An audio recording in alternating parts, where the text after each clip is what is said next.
Great, thank you so much. Thanks for having us along. It's great to see everybody here. Hopefully you're able to see my screen now. So we are from the University of Glasgow. Jennifer's not with us because she is currently on a plane to Paris, but Scott and I are both here. And we, so my role is across student learning development, which is the team of learning developers, but I also have responsibility for all of our work in policy, academic governance, and across academic development as well. So we're here to talk today around about the response, and it's been really interesting seeing some of the other talks so far, and what we've been doing to equip and upskill our students, particularly in how they engage with AI. So our goals around this have been to provide our students with these clear expectations of university level work or postgraduate research in an age of AI, and thinking of what what Danny was saying just there around about this idea of what are these frameworks for success. So these different lanes, as Danny was talking about, perhaps.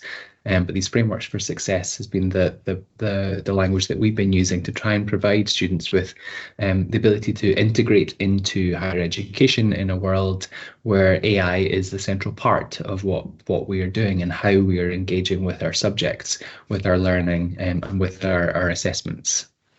We'll be then looking to provide this institution-wide response, which at the University of Glasgow, we have about 24 different schools, and we're quite a large institution. We've got about 40,000 students, and we're an ancient Russell Group institution, so we're also very devolved in our nature. So that poses challenges, and so that institution-wide response can be challenging to enact. But we want to enable our students to best understand the rules around academic misconduct, academic behaviour, academic integrity, and plagiarism. So what we say to our students is that there's a joint effort here. So the university is split up into a range of different schools and colleges, and then student learning development, one of the teams with me, sits centrally. The university has, at the moment, the 3-tier system that we've already been talking about and that Danny unpicked very successfully.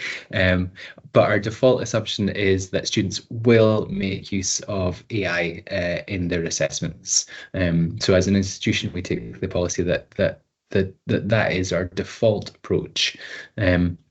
We then have two ways that we can tweak that. The first is that we give students guidance around about the specific use of AI in a specific way with a specific context. So an example of this is our computing science students, for example, who don't have any use of AI in a level 1 assessment. So it's an on-campus based exam, and then once they've mastered the skills that are inherent in the coding that they're working on, they're then able to use AI in a particular scaffolded and monitored way in order to do the things that Danny was talking about there, around about avoid the students not having the necessary skills in order to be able to then go on to the open use of AI when they're able to check their coding.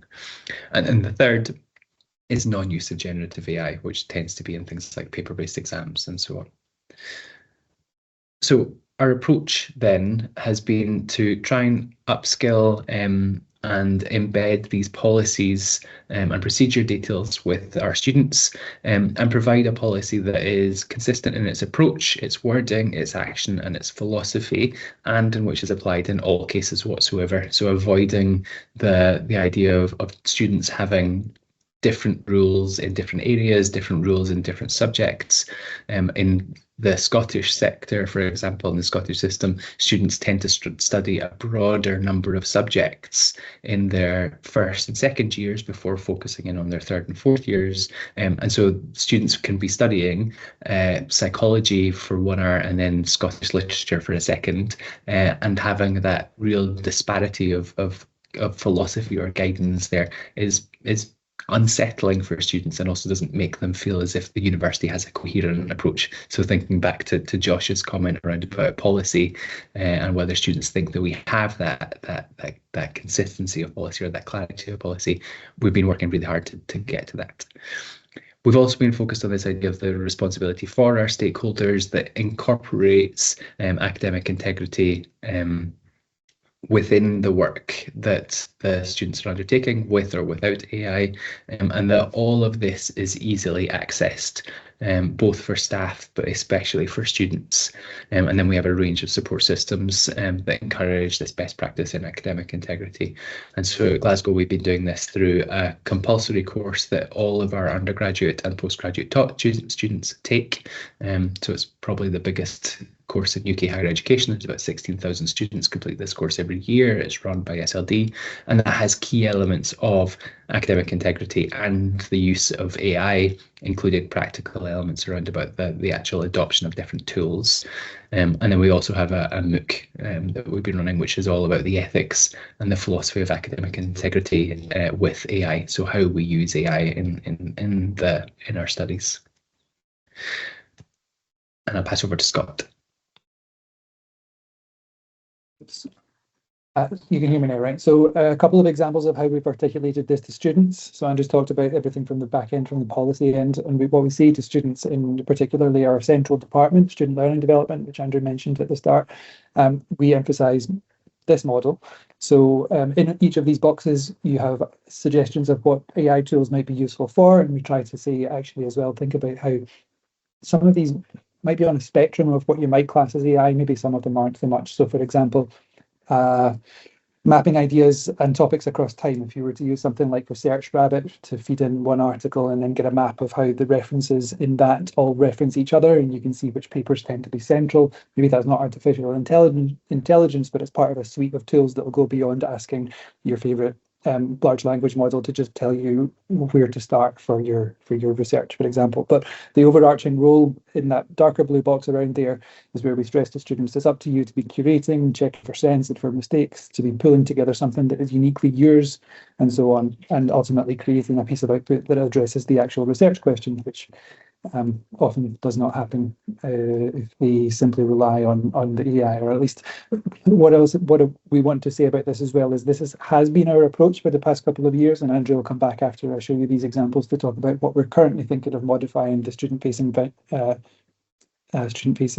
advice to be for next year going forward.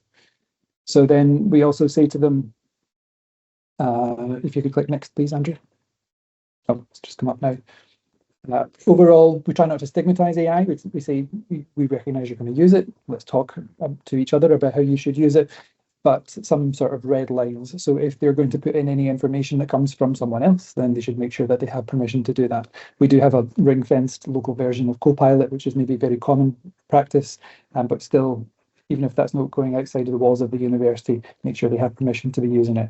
Be aware of guidelines around what must be referenced. We say that we are central, but all of those 24 schools will have their own versions of exactly what they want to see. And for example, they're referencing lists at the end.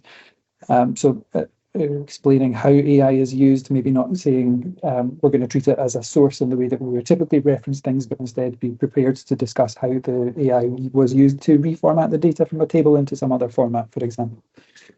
And being critical of the outputs, not relying on it. And to drive that point home, one of the things that we showed them was, oh, sorry, I wasn't actually going to say very much about this slide other than to say that we have a central page, which is the do's and don'ts, and then some more breakdowns, and we keep it as top level as possible.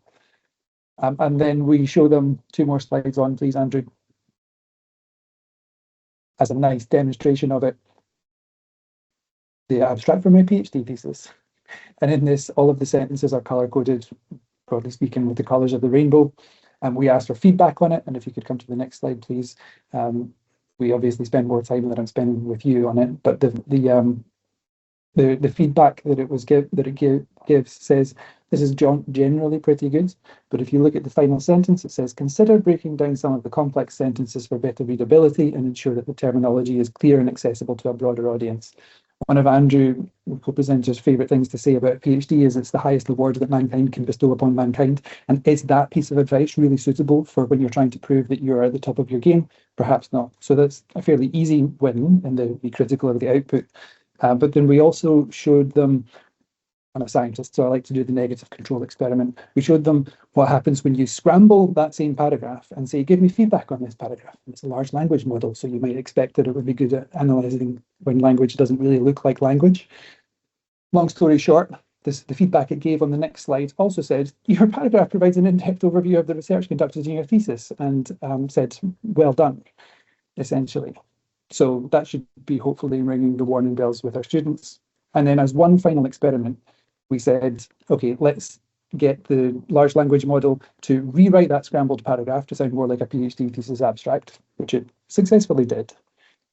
And then we fed that reconstructed version alongside the scrambled version for one last comparison, and ultimately said, give us a score out of 5 for these. On its own reconstructed version, emblemified by the ChatGPT logo there, the final paragraph on its analysis said, overall, I would rate this paragraph as 4.5 out of 5. So it was pretty pleased with its own work. Then scrambled version, it disappointingly said, overall, I would rate this scrambled paragraph as 4.7 out of 5. I've inserted the word scrambled in my reading there. It didn't realize, essentially, that it was scrambled. So that's the type of thing that we do to demonstrate to the students, you know, it might look like it's doing a good job. However, here are some things to watch out for. Andrew, back to you. Yeah, thanks, Scott. So yeah, it was the idea here is that we're explaining to our students the idea of the integral use of AI in many of their assessments. But one of the things, and it goes back to Danny's comments around about the use of Excel versus Word and so on. One of the things that we are really trying to hammer home to our students is that not all AIs are created equal, and that different tools serve different purposes, and that we want our students to be digitally literate in the way in which they are engaging with these different tools. So our key thoughts as we kind of move forward and then just wrap up, this idea of this cross-institutional collaboration is key. You know, our students experience their whole university as one, and if we aren't singing from the same hymn sheet, then our students become very quickly undone in how we might approach a topic as fast moving and fast changing as AI. But providing our students with early and ongoing information around AI is essential. You know, upskilling our students in the use of AI, in the success, the strengths, the weaknesses, and the failures of the different pieces of software that exist is an essential part of what we have to do to prepare our students to be 21st century graduates. And this institution-wide response is crucial. And then the last bit is that our students will use AI, as we've been talking about. Finding it, catching it is in many ways impossible, and also in many ways a waste of our time and our resource. We have to meaningfully engage with them, meaningfully educate them to be able to use the tools that are available effectively and properly as part of a wider digital toolkit, a wider digital resource that exists to them. And we seem, to go back to the Marie Kondo example again, we seem outdated and stuck on an old view of what joy used to be, and we'll just fall into irrelevance, I think, there, if we don't properly engage with our students on how to use AI as part of their studies. So thank you very much for your time. Thank you. Another great talk. Thank you so much. We do have lots of questions. I'm just going to ask one, and then if you could kind of go through the Q&A afterwards, that would be really helpful. But that will help us keep to time. So we have a question from Jason. Do you believe that students accurately self-report their AI or their usage of AI? Furthermore, do you believe that students can accurately self-assess and assign their contribution beyond that model output? So really, really good question. Thanks for it. So we've done a bunch of surveys of our student population to ask them around about their feelings on confidence in abilities with and knowledge of AI, and pretty consistently students fall into three groups, three brackets. Nothing of this is ground or earth-shattering, but you have the group of students who say, I use AI for everything that I do. It is crucial to how I exist as a human being, and I'm able to engage with that, and I'm at the forefront of AI. That's the kind of smaller group at the one extreme. Small group at the other extreme are the folks who say, nope, I don't use it, I don't engage with it, I'm terrified of this, this is a world-ending awful thing and mankind should never have created this. And then there's the biggest group in the middle that are kind of figuring their way through this, trying to learn more about it, but I don't think would be able to accurately report their usage of AI. You know, the lines of what counts as AI and what doesn't, what is augmented by AI and what's not. Google search, for example, okay, now that's augmented by AI.